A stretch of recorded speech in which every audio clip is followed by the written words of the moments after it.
wow, there's a window wash up there. And he's just on like a rope, just kind of gliding around. He pushes out the building and just goes, whoop, right over to the other window. And there's one up there. They hang on these like ropes and just go right over the side. That's fucking badass. Imagine that. Them brave guys.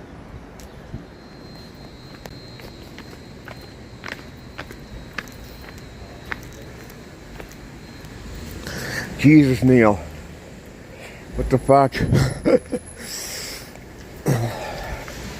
I actually have a death tattoo. See it there, Cameron? It was the first tattoo I ever got. It was 1995. And I owned a comic shop. Well, now I confirm. I owned the comic shop. It was it the second one or the third one? It was the third one. It was my third try at being a comic book retailer after working for Diamond for a number of years, which is a distributor. And I had a customer come in who was a tattoo artist. And this is 1995 or 6, something like that, you know, widespread as it is now. He just opened his shop. So we struck up a rapport by him coming in to pick up his comics every week. And from there, I got the death tattoo, and then over the years I just started adding more stuff to it. He's done all my work. Now back then, in the 90s, it was like cutting edge tattoo stuff. It still looks nice, I think. But it's very thick line work. And with the way tattoo technology is now, I can see why people mistake it for jail work. Like, you know, I've been asked, "Did you get that on the inside?" It's like, no. But yeah, that has nothing to do with anything. That's the story of the death tattoo. That's going to be the best thing about this story. Why is every interaction I have with the black person negative? Why is that? The only time that they're neutral is when they're paid to be nice to me when working in a store. Just coming up the street, coming out of the store, I always gotta get a drink. It's fucking a mind of my own business, you know. I'm walking down the side road and I hear this very loud motor pull up behind me. I don't fucking turn around because I'm not in the middle of the road. It's one of those little rental ridiculous cars, and he's like trying to get attention because that's all they fucking do. So he comes up behind me and starts revving it. And what followed is wasn't like a psychotic break, but he comes up behind me and goes, bah, bah, bah. And I didn't see him at this point, and I turned to look, and he's in one of these little toy cars that they rent at the mall. I don't know how much you know about black people, but I know quite a bit. I have a lot of information from the before time when they were just regular people. There was a time when there was no racial disharmony, and there was just like, no one even mentioned you were black, no one cared. It was just like, hey, that's Ron. Since the Trump fell in 2008, the racism fell, which I could explain how that went, but I have videos about that. Every president has spells that they cast. They're speakers. All right, the spells are worked up in the back room. The presidents take the podium and they through their words. That's why they have to be good talkers. So I don't know what the fuck happened to George Bush Jr., but they cast these spells. He cast the racism spell, and ever since then it's been a slow decline to the contentious situation we have now. And so he pulls up behind me and starts revving like to scare me or something. I don't know. So what? Sometimes I just lose my mind, and this is one of those times. I'm not walking across the street until I see the little white man, which means safety. Here we go. See, you wait for the little white man. When you see the little white man, you know everything's okay.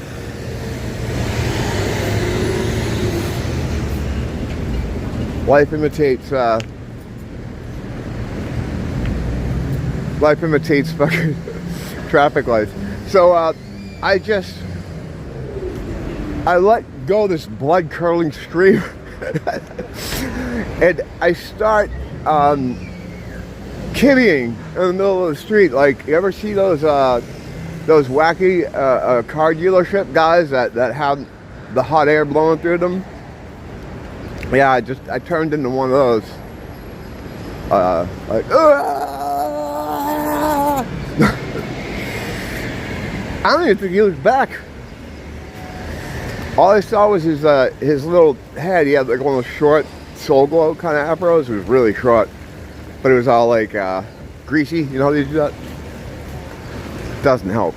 Doesn't help, man. So, and I don't even think he looked back at me. So of course now, like, anyone nearby or looking out their window in that neighborhood, right where I was, I just look like a psycho. But I've looked like a psycho in that neighborhood before. When I tried to tank a house a couple of years ago. That was an interaction I had with some howlies. Different story. Covered it here. Settled science. So, yeah. What? Not to turn this into a racial video. That's way too many of those. Hey, look, I mean, I'm just kind of shocked. We didn't have them here before COVID.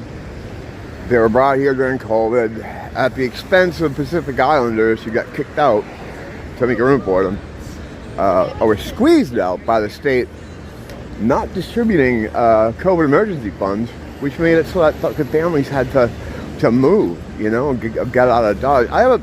If you're interested in how it happened, I have a little series in my videos called the 42% series, which was the crime spike that happened during 1 year, 22 to 23, not counting the 8% jump in homicide that happened when they arrived here. But yeah, since they've been here, it's like every interaction with them is, you know, I was assaulted by one a couple months ago. It wasn't really that big a deal, but I made a big deal about it. Because, like, don't fucking, what gives you the right to do that? You know, don't, he was throwing shit at me from his car. He was trying to hit me with shit. I think because he couldn't find his gun, he was searching around for it. All for the offense of not walking fast enough.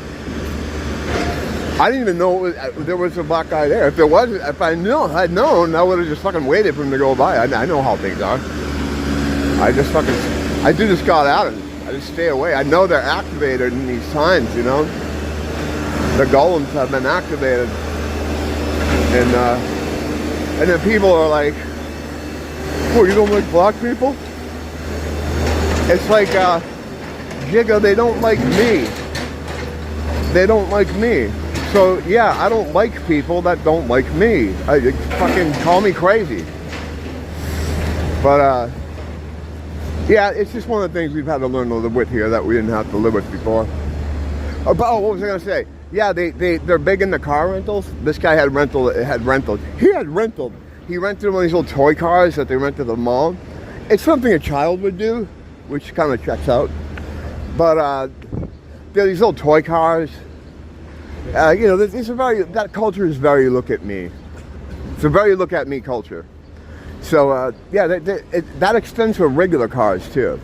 Like they don't buy cars. They rent nice cars, right? Like the most expensive one they can. And I've known people who've done this, like, personally, and I'd be like, why the fuck is he spending money to look rich? I guess, you know, this one particular individual I'm thinking of was, I remember during the COVID era, he was one of the ones that was here before COVID because his girlfriend brought him here. Fucking women. And, he would rent cars all the time. I remember they were, like, during COVID, they were talking about going to a food bank and stuff. And they're driving around in a nice rented car. Because it's all about appearances. You know, you gotta look rich. Or it's the culture I don't really understand. Thank God. But, Yeah, so that interrupted my gaming thing. But yeah, Neil is pretty fucked. I mean, I think he got successful when he was very young, and he's been told he's great and all. You know, when you have sycophants around you, it's hard to get any sort of perspective on yourself. Neil was cool to me in the very minor interaction I've had with him.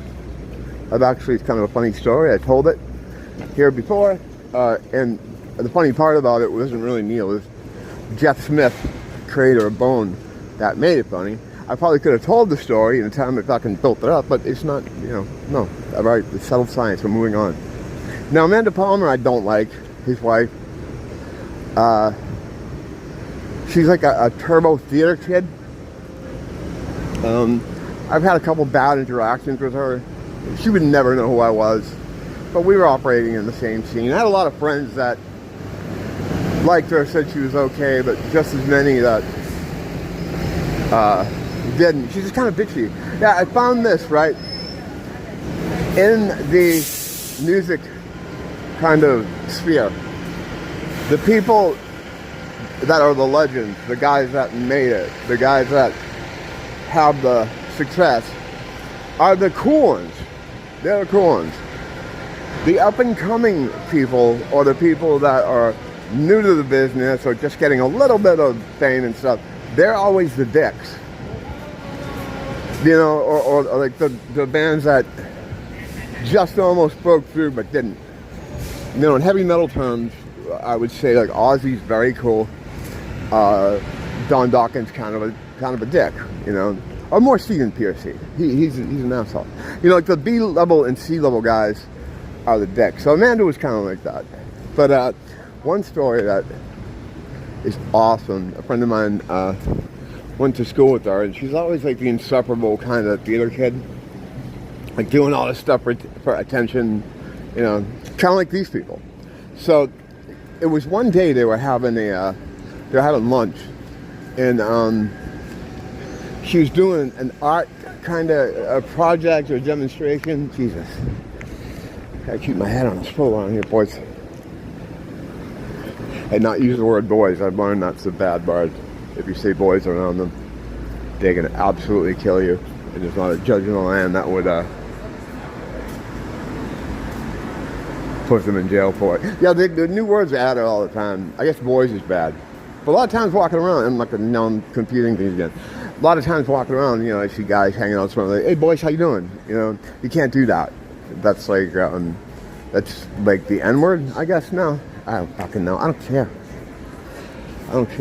People might think like, oh, you don't like black people. It's like, well, yeah, but mainly, I just don't care about them. Like, the only time I have to think about them is when they do something fucked up to me. But anyway,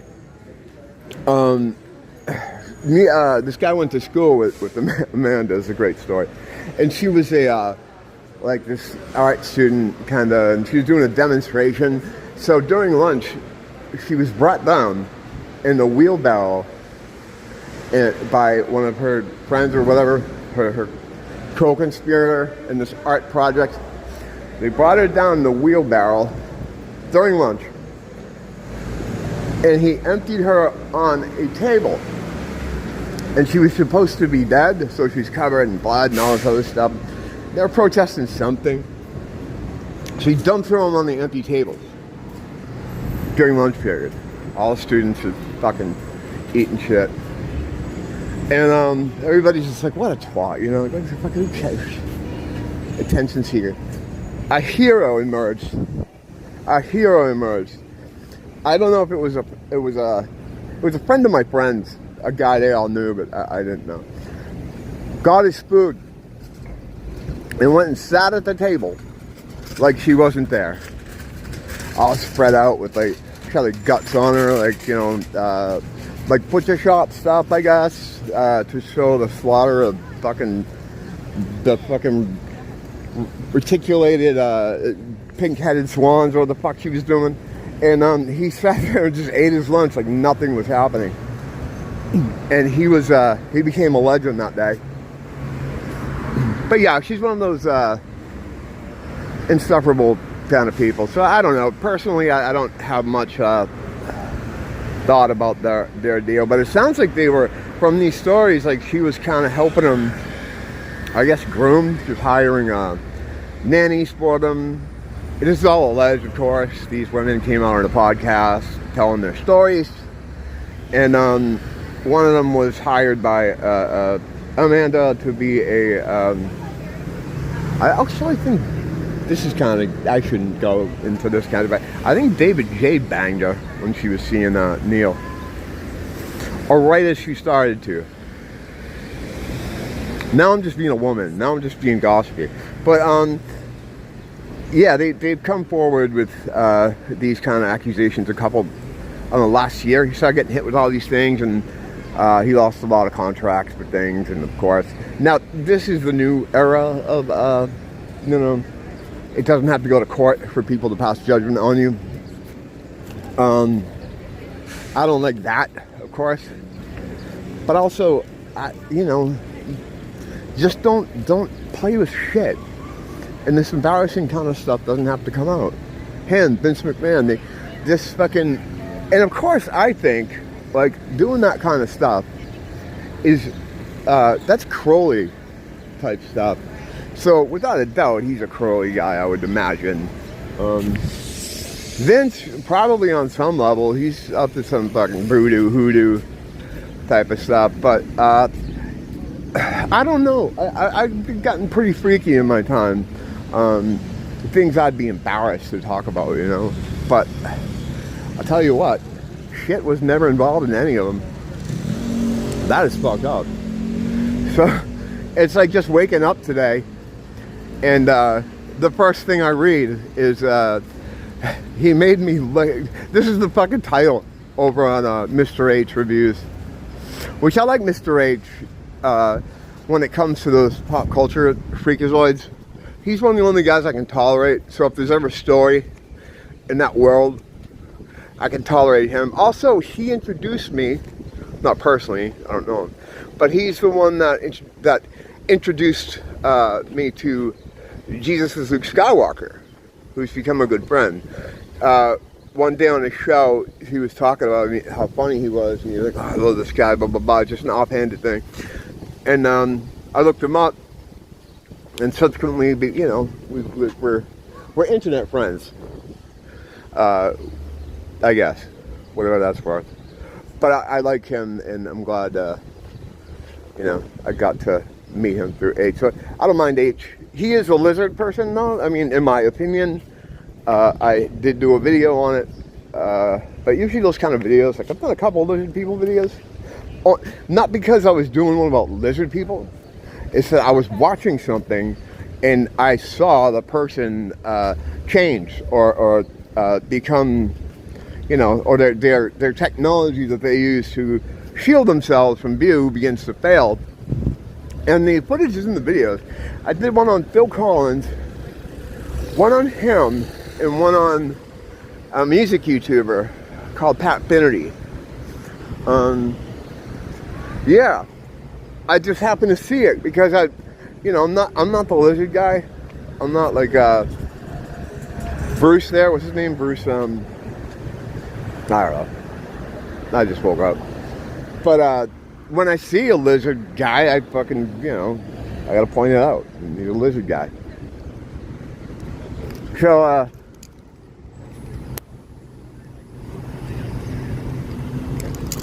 excuse me, I have to light my security stick. If I don't keep a cigarette lit, I have someone in my pants.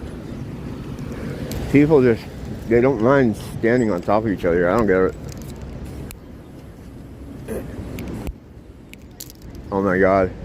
I'm so sorry. I'm so madly, deeply, truly sorry, but I have to light this. I have to light this. My internal alarm systems are going off. Whoop, whoop, whoop. Hang on, just 1 second. Give me 1 second. I'll fucking edit it if it gets too fucking bad.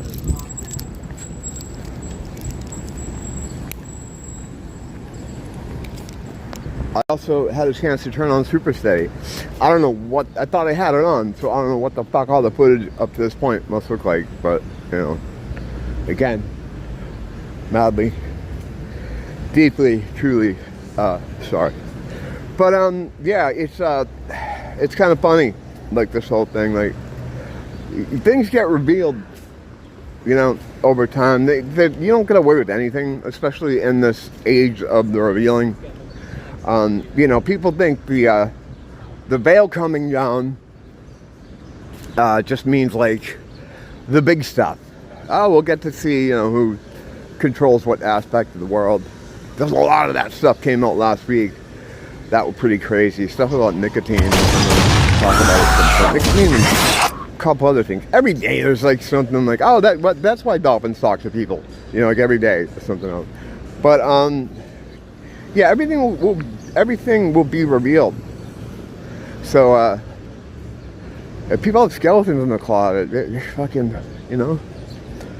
And now there's this whole thing, like, you know, during these encounters, he was being called master. He insisted on being called master. Sadomasochistic thing. If people want to do that, I don't really care. That's not my thing. But it doesn't mean that, you know, not being a judgy prick about it. Some people like some freaky ass shit. But just like, I don't know, cool it with the fucking crap, you know. Just think of him, Vince McMahon. Like, I don't know. It's kind of fucking weird. You know?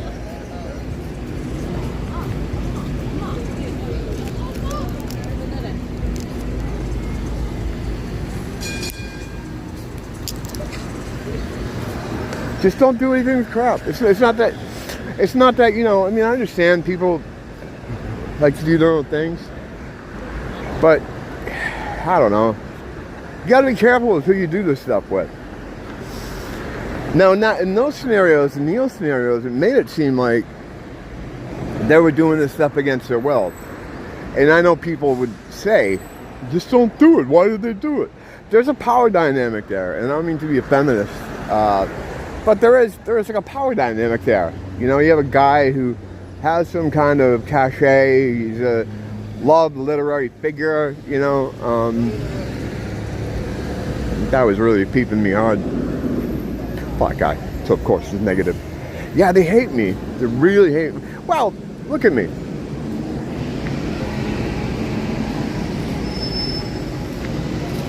I look like the fucking meme. I look like the ultimate white guy. Of course they hate me. It's like I want to just yell at them, like, why? Not, you know. You weren't here before. We didn't have to deal with your people. It was so nice, too. I don't mean to get dragged in that, but yeah, when I tell people they didn't live here before, they don't live here before. You know, there was a time when it was just Islanders, Asians, and white people. And if you saw any black people, the few you saw, they were here on vacation with someone. Again, that guy's got a rented fucking Jeep. You know what I mean? Because, what did I say? I saw the tags on it. They rent cars that they can't afford to drive around in. This ain't a good place to drive around. But yeah, I'm just standing there minding my own business. I couldn't hear what he was saying, but he was talking some smack. He was laughing at me. So that's why I kind of hovered over there to try to get some more of him. And then when he turned the corner, he was still staring at me saying some shit like, oh, hey, man. It's like, I'm just fucking, every interaction. It's jealousy is what it is. Can't be easy being them. But yeah, so ultimately, before I get too racially motivated here, it's hard though, right? I'm just trying to have a day, and it's like, you know, and in this thing, and I'm not going to go into it, although I have already. When I say they didn't live here, they didn't live here because we had a financial barrier keeping hood people from being here. You know, it was just didn't have the money to get over here. It costs a lot of money to move here, never mind live here. But when the government is running a military psychological operation on the West, well, money stops being a factor. You know, whatever. And just like as much as they don't like me, I don't like them like threefold, you know? Because whereas I'm just walking around the world, They do shit. They've done fucking shit to me and to the world and the people that isn't good. Because, and the reason is, as I've talked about this before, we broke the prime directive. I would tell anyone, go to Instagram and check out our traditional tribe, where it's one of the many accounts that follow current day Africa and current day society in some parts of Africa, the uncolonized areas. So these are people that weren't touched by the finger of the white devil, and they live like literal cavemen, fighting over bones, flies around their head the whole time, and that's where they're at as a people. Like, that's where they're at on the evolutionary scale. This is getting into stuff now where I could get in trouble with YouTube, but that's the baseline. All right. The reason I'm not doing that here is because when they moved into a Western environment, they copy the things they see. It's the same guys, just with the Fila shirt on. You know what I mean? It's like, it's no different. And you know, I don't want to talk about this shit, you know, but they're always fucking starting shit with me. And it's, your hands are tied because you can't really do anything. Like the one day the guy was assaulted me from his car. I instantly go walking towards his car. I had no idea what I was going to do, but I was going to do something. And God intervened. I told the story before, I'll fucking tell it again. I'm walking toward him. Like I said, I made the sin of not walking fast enough for him. But the deal was, he wasn't supposed to go anyway. I had the white guy, which meant it was my turn to walk. But these people from Philly, they don't fucking understand that. You know, if they're walking across the street, they're going to hit you. You know, they don't know that we do pedestrians first here. And they're never going to learn that, you know.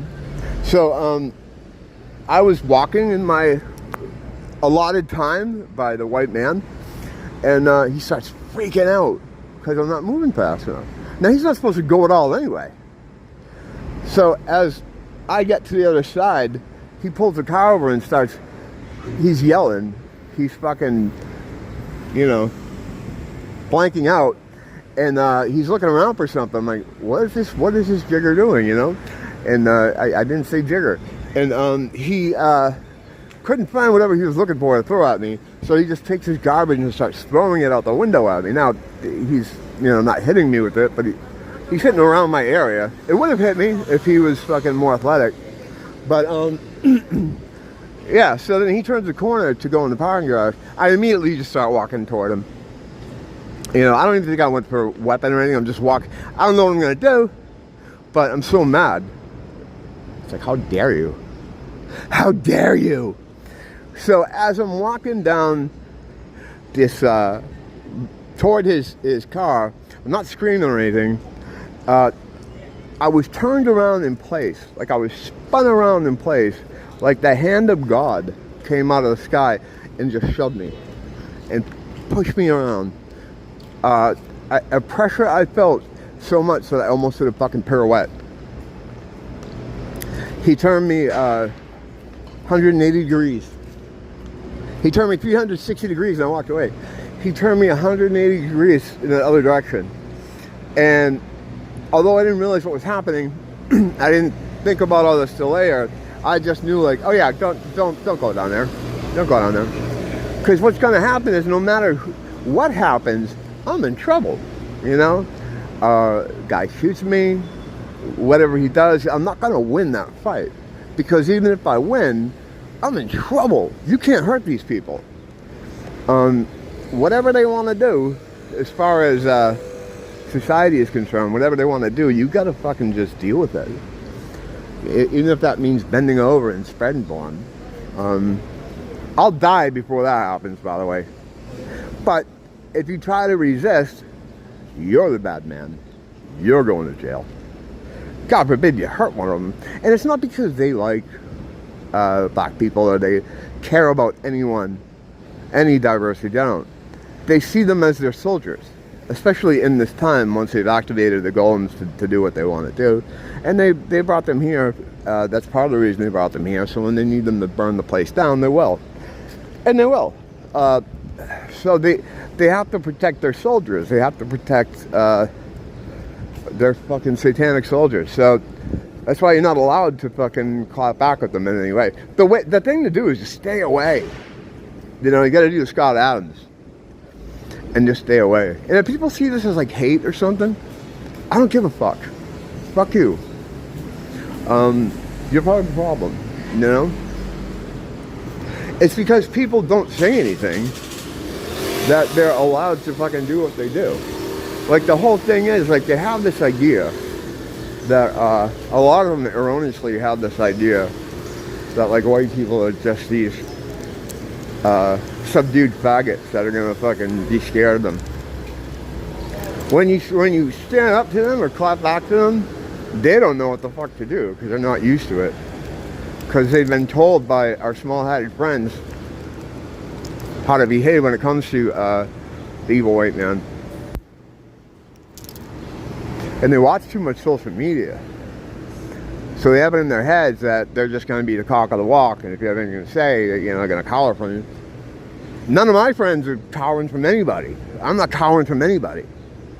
We also know, though, we've discussed this too, were we to do something, even in defense of ourselves, and we hurt a hair on one of these people's heads, we're in big trouble. We're in big, big trouble, you know? So just stay away. Like, usually I don't even I wouldn't even let him get that close to me. My alarm wasn't going off because I was now can I use this video? I don't know. You know, I mean, there's always people that are like I said, like 3 times already, that are just going to call you racist. And that's fine. That's a Leon Trotsky word. He came up with that word. Our small-hatted friends have come up with a bunch of words to keep us from complaining about having various footwear on our necks. You know, depending on what it is, depending on the group of person that's terrorizing us. We try to resist any of that. We're either anti-Semitic or homophobic or racist. They got a word for everything. For anything, anyone that's going to aggress on you, they have a word why you can't fucking defend yourself.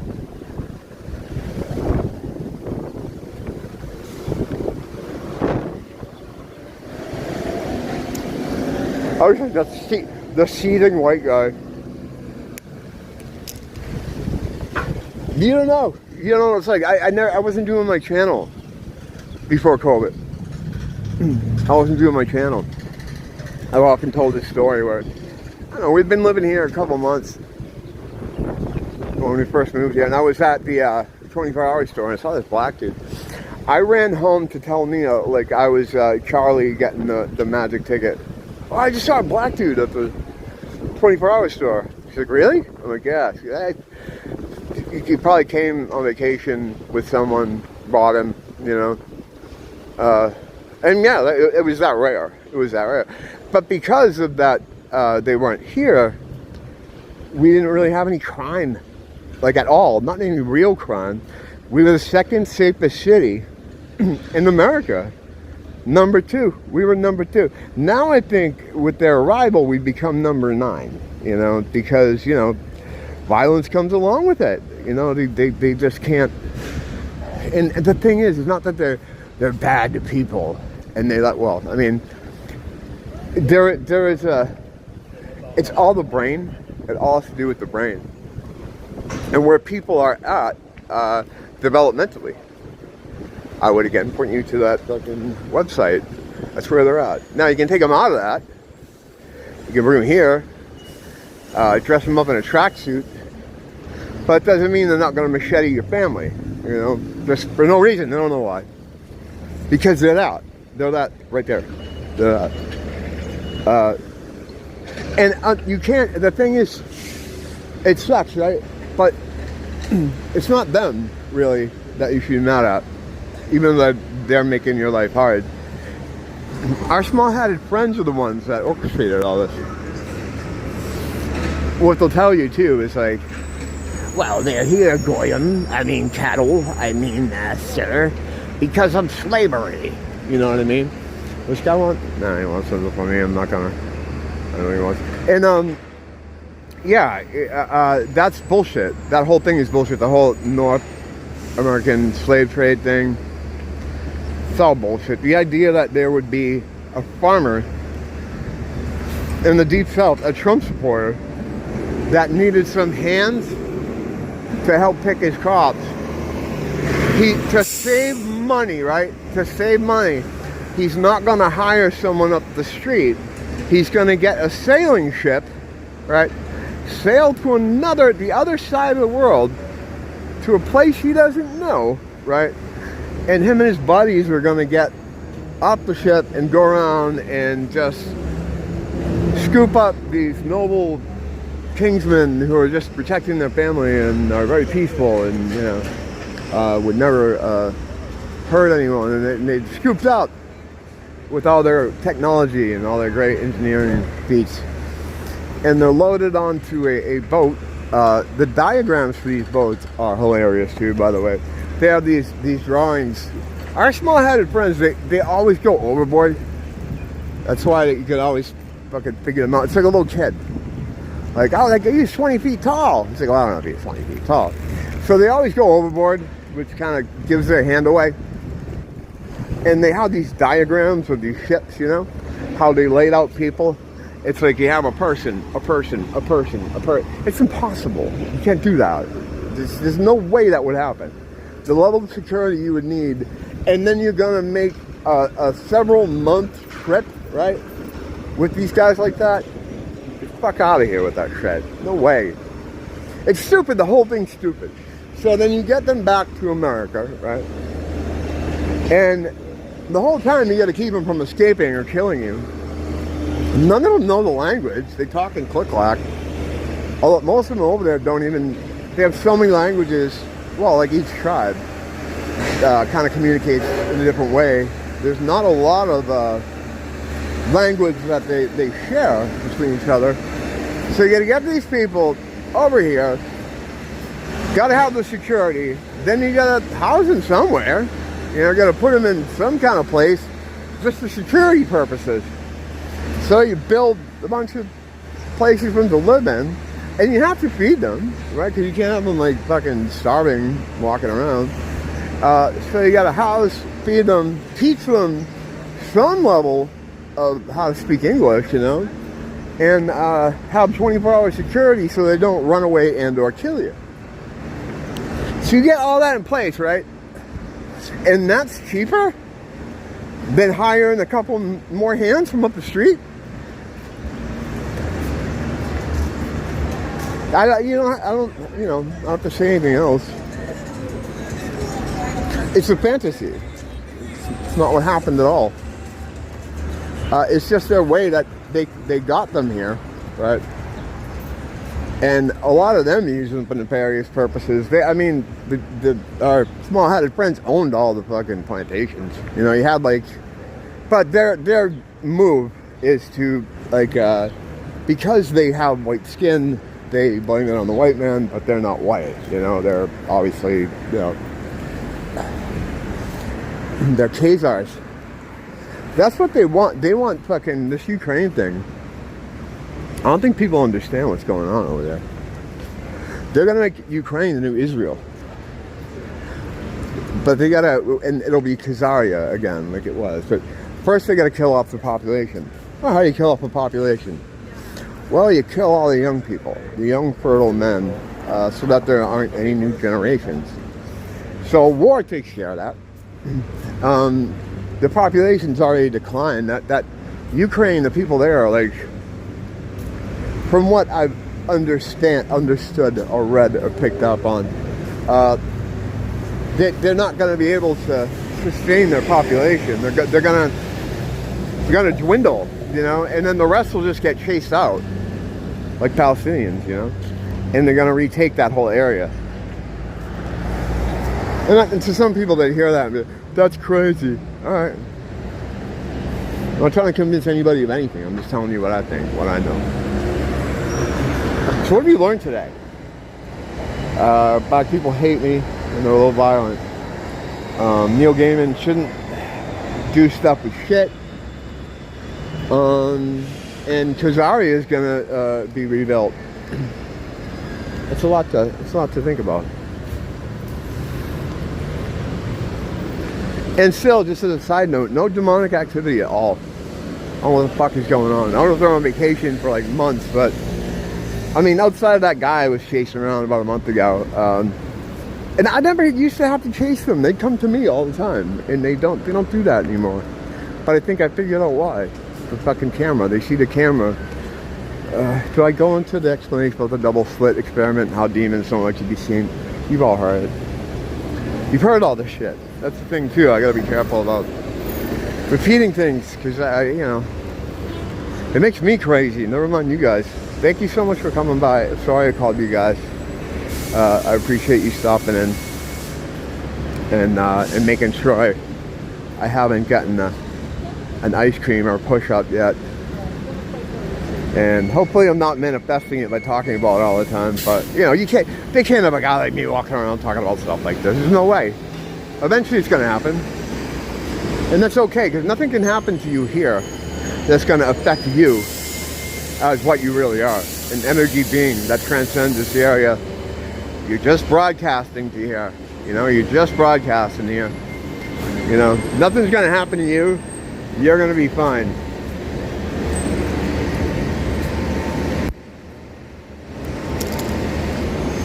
Tell you what though, right before I moved here, I lived in the woods in New Hampshire.